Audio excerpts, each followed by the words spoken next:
I think today's day 19 of World Carnivore Month. If you want it bad enough, they say you gotta bleed for it, so here we go. Look at that gushing blood everywhere. You're gonna die. Okay, here we go.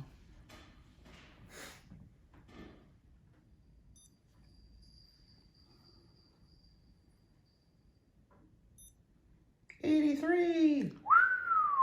That is amazing. I have to film you a little bit, even though you have no makeup. Are you super happy and proud of yourself? I am. You should be. You've been working hard. You guys, this is life-changing. If you have diabetes, this is the way to go. I am so pumped. I can't. Super cool. And then where's that supplement that we had? Oh, it's in here. Oh, it's in here. Oop. It went to 83. I can't believe it went up. So this is a supplement that we used. I've heard of this product before, but this was also suggested to us by Gabrielle Lyon. And she said with diabetes, for my mother-in-law to take 1,000 milligrams of this a day. And she did that yesterday, and I don't know if that's what made the biggest difference. We've been exercising, we've been working hard. My thought is that these glucose levels are gonna ride up and down, but they're gonna continually trend down. The main thing is just to keep her below 125, but our goal is to always stay below 90, really. That's what we want to try to do. We have a new goal now because we've kind of reached new heights. And speaking of reaching new heights, we're gonna go work out right now, get a training session in, and start our day. Got a little family workout going here. Got some circuits going. Working out in jeans runs in the family. The trend was started by Jake Bell.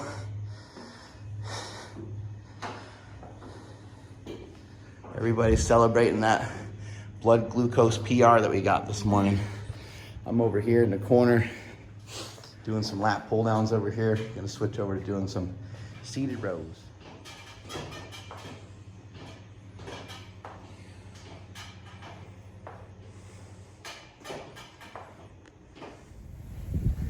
I look like a nerd, huh?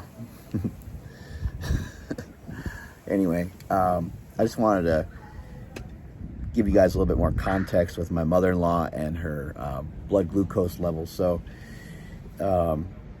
yesterday, I think she registered like 90 something, and then she was in the hundreds, like 110 or something, 112. You can look back at my vlog and see exactly what it was. And it's higher. Oh my God. So it's still gonna take a lot of trial and error. Is that crazy? It's crazy. That's crazy. We still got a lot. I had no food. No food yet, but fasting. This morning, when she woke up, it was 74. And then the reading that we showed you on camera was actually a second reading where it was whatever the hell the number was there in the 80s. But she has never had her blood sugar at this level in the last 7 years. And I wanted to also point out that yesterday, when it was a little bit high, it was high because she didn't have any drugs. So a few days prior, she was like at like 90, but that was with one metformin in the morning. She has discontinued all medication, and the only supplementation that she has, she takes other supplements just like normal D vitamins and stuff like that. But the only supplementation that we mixed in was berberine. And the biggest difference though is fasting. What's the only thing that fights insulin resistance? It's called fasting, or at least it's one of the only things I know of that fights insulin resistance. I'm sure there's maybe a few other things, but the most effective thing to attack insulin resistance is fasting. And for a type 2 diabetic, that is the most important thing. Please refer to other people, because this is not an area of expertise for me. I'm a meathead with a passion to help save the world and help knock off a ton of body fat off of people. And coincidentally, when you knock off a lot of body fat off people, it saves their lives in many ways. Meat heals. You know, Dr. Baker made that hashtag, meat heals, and he's 100% correct. It really does. It has very outstanding, wonderful healing powers. And there's people that have been on this diet for 20 years, 30 years. There's people that have been on this diet for a long time, primarily eating only meat. There's some families that I've even heard of that only eat ribeye. I mean, what an amazing life that is. But this is the way to go. I mean, it's just very clear. And people want to argue that there's different diets for different people. I think that's a cop-out, an excuse. Different people have different personalities and different mindsets, and they might have different beliefs. But there's only one perfect human diet, in my opinion, and that revolves around a lot of meat. And I don't think that fruits and vegetables are bad. I think that they can be in there too. But anything other than that, I think it starts to get a little questionable. Some potatoes, I think a potato's a vegetable, I'm not sure, but some like a little bit of grain I can see. But even like rice is going to be something that you're probably going to overeat on. It's probably something that is going to make you fat. The only reason why those things exist is it was to help feed a population and to help keep people alive and to help people survive when we had, upper class, middle class, lower class, and the wealthy people thrived on eating more meat, and the soldiers and everybody else had to eat grains and whatever the hell else they could kind of manufacture in large amounts to feed people at a very inexpensive way. But the truth is also this, is that we haven't even been around long enough to discover what the perfect human diet is, and I think that we're just finally starting to discover it now. Why is that? Well, people used to die when they were really young because they got attacked by a fucking lion or something, or because they were at war with another tribe or another other people for territory and things like that, and they died of like weird infections and stuff. And we don't die from a lot of those same things, and viruses and different things. We don't die from those same things anymore. And so now the only thing that can kill us is not the only thing that can kill us, but I'm trying to even make sure that statement's correct. I mean, it is kind of the only thing that kills us is our food. We're going to die anyway, but food, the influence of bad food really speeds up that process, and the influence of overeating. So I strongly urge everybody listening to this, incorporate some intermittent fasting and incorporate some meat. This doesn't necessarily mean that you have to never have a pizza, never enjoy yourself again with certain foods. I like this quote. I went on a diet for a month and I lost 30 days. I like that a lot because you can feel that way a lot of times with your diet. You can really feel like you're losing some life, right? You're missing out is what you can feel, right? But you're not really losing. You're winning. You're gaining. You're gaining more years on your life, and it's not just about years on your life, because can we really say that? I don't know. But feeling better. Like, I feel fucking amazing. My cousin Steven has lost some weight. My uncle Jimmy has lost some weight. My aunt Arlene has lost some weight, and she's also come off some medications. My dad is doing really well with it. My mom has lost like 10 or I think 12 pounds now.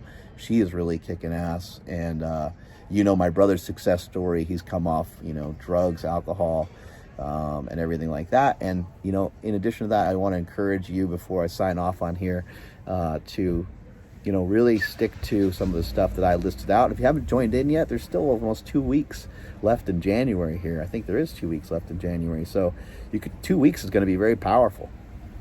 But I want to also encourage you, not just to ditch the carbohydrates, but ditch the alcohol too. You don't need it. I ditched coffee and I feel great. I feel awesome. I'm not really going to go back to coffee. The only way I'm going to go back to coffee is, I'm sure I'll drink it here and there, but the only way I'm going to go back to coffee is if I can put heavy cream in it. And I'm just going to kind of make that rule for myself. If I'm not able to put heavy cream in it, I'm just not going to drink it anymore. I just found it's a waste of time. I don't need it. It's something I chopped out of my life. And I know that some people think you're a mass murderer when you don't drink coffee, but I'm feeling good. I'm feeling good, primarily sticking to meat. Occasionally I'll have some tea. I drink bone broth and stuff like that instead, and feeling awesome. But my mother-in-law, I'm super proud of her. She's been working really hard.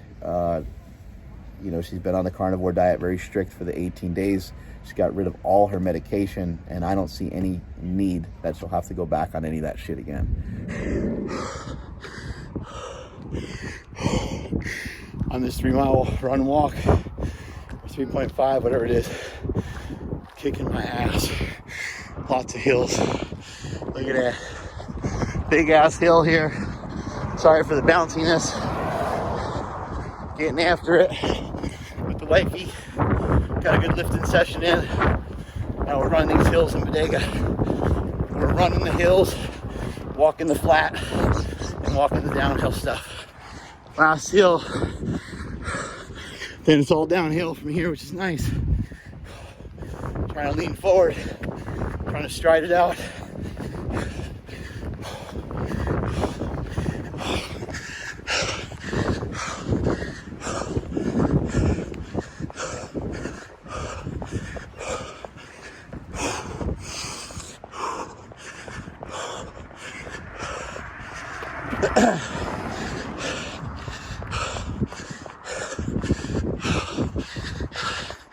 Legs are shot.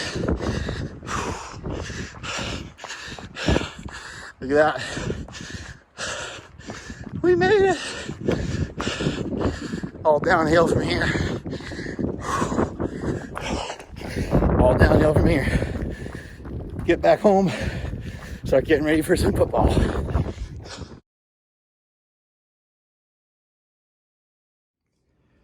Just got done with my epic run walk. So now it's time to make some epic bone broth. And if we look at the calories on here, hopefully you guys can see those. It's got 50 calories. And I usually only use half of the bottle.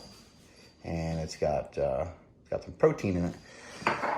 A lot of times when I fast, I just straight up fast. But sometimes I will fast with bone broth, or I'll fast with some tea. I've ditched coffee, and I don't really even feel like having an urge to go back to it. And when I make the bone broth, this is just straight bone broth with a couple clicks of salt in it. I don't put anything else in it because I don't want to have the influence of too many calories while I'm fasting. Today's a little different. My eating window will probably be pretty good because I'm going to enjoy both football games. So maybe it'd be for the duration of both games, or maybe somewhere around halftime of the first game, I'll start feasting. But a lot of eggs and a lot of meat will be had. I want to show you crock pot. So this is a chuck roast. I believe that's what it was called. We threw her in there, and all I did is I added in some bone broth, some of the epic bone broth, and then additionally, I was able to find this kind of hippie bone broth that I really like, because I like when the bone broth is like gelatinous. Of course, I'm not seeing it in here anywhere at the moment, but oh, here it is. Oh, I hate that about the refrigerator. It's right in front of me. It's right here. This is another one that I like a lot, but epic bone broth tastes the best. But I like this one because it has some gelatinous properties to it, which I think is important. It's important to eat that kind of gelatin-like stuff. You can see we have some eggs in here. We have duck eggs, got omega-3 eggs, Kerrygold butter. My mother-in-law likes onions, so we got some onions. My wife and mother-in-law love cheese, so we got some of that. Some more grass-fed. There's some of the dog food over here. We have chicken that we're gonna make chicken wings with later tonight. Let me see if I can move that over a little bit. The chicken is right here, and this is these are just chicken thighs with skin on them, and we're gonna make those into kind of like a buffalo chicken wing. And additionally, we got some steaks right here, some flat iron, which are super lean. We have some ribeyes right here that look like they're ready to be cooked up. And then in addition to that, underneath here are the ribeyes I made last night. So part of this game and part of what you're trying to do is to figure out a way to always stay ahead. Get out in front of it, and don't ever let it catch up to you. Don't get behind. That's one of the rules in the white belt course, is that you can't get behind. You can't afford it. You have to stay ahead. Now, if you're purple belt or black belt, or you've been graduating into other areas, like I have, I've been dieting for a long time. When there's a shitty opportunities to eat, there's opportunities for bad choices, or there's really not a lot of other options, I would just fast. But for those of you that are new, you're going to break, and you can't afford to break. You got to stay strong and figure out a way to stay connected to it. So whatever way that is for you, if you need a keto treat once a week or something like that, say I'm going to do that every Wednesday and Saturday, have a keto snack, or have some keto cheesecake or a keto pizza or something like that. I don't advocate it. I don't think it's great because it can be a slippery slope, but do what you need to do. And in addition to that, every once in a while, take a diet break. You know, not enough people talk about taking a little bit of a break sometimes from stuff, and this can all be super stressful. And so every once in a while, I think you should just go for it with your food. And I don't mean really even to go off your diet. I mean just not to actually diet. Don't focus in on how little you're eating. Have, 3 days in a row of gluttony where you're smashing some eggs and smashing some meat. Still staying on the diet, still staying on the plan, because this is not an on-off thing. This is a lifestyle thing. But just go after it and eat a lot of food. Maybe you eat a couple things that are just slightly different. Maybe you don't care that the buffalo wings that you eat at a restaurant are cooked in like a different oil or something. Like, just every once in a while, trust me, let it go. Because if you're 400, you're going to eventually be 300, but it doesn't have to happen tomorrow. And if you're 300, you're going to eventually be 200. You will figure it out. But you need to give yourself an opportunity to put up a W every single day. Points on the scoreboard day in and day out. It's going to be the small victories day in and day out that get you to your journey, and not any one big lump sum thing. That'll never be the case. That'll never be the thing that gets you there. No one's coming to help you. No one's coming to rescue you. There's not one thing or one person or one situation that's going to change anything for you. Same thing is true with me when it comes to my business and stuff like that. There's never been a thing that's happened. It's not, my slingshot's not successful because I've been on Joe Rogan. The slingshot was already successful before I ever got on the show, and things of that nature. And anything that we've done, it's been a small blip on a giant radar.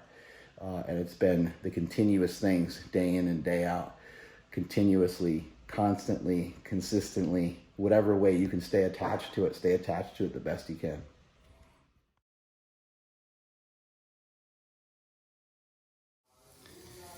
This is meal number 2 for today. I had a much shorter fast. Meal number 1 was these eggs right here. I made what I call a yolked omelet. Just there's probably about 12 eggs in there, and about the last 4 of them or so were yolks only, and I made the eggs for me and my family. And I had steak and eggs earlier today with bacon, and now I'm having bacon, eggs, and some braunschweiger. Out here on the porch, got some restoration going on, rest and relaxation, just enjoying the sun. Look at that beautiful sun. Damn. Nice and warm out today because the sun's cranking, and so I'm just letting the sun hit the body a little bit. Not really so much to get a tan, although being jacked and tan is great. Just trying to get, these dad legs to not be so like white and stuff like that. And then, trying to get some sunlight just because it makes you feel good. And I'm going to go into the hood out here, and I'm going to start to go to work for today. So here's how I go. I got my glasses on, and then I put my headphones on too. Hopefully you can see that still.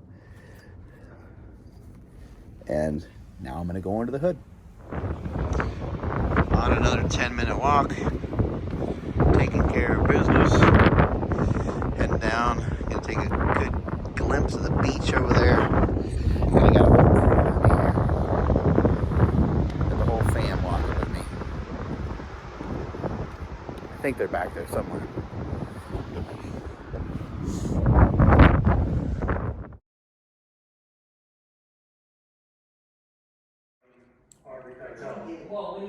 Eating up some bone broth.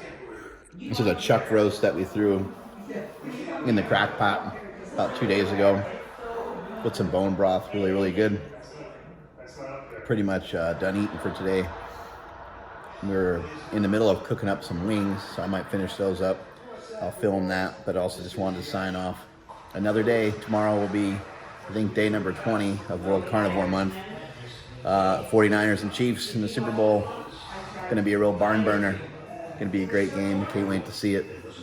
Strength is never weakness. Weakness is never strength. Thank you guys so much for following along with the carnivore journey. Tell other people, get other people involved. If you haven't joined in yet, there's still time to join in. So please do so. And those of you that are hanging out, congratulations. Keep it rolling. Catch you all later.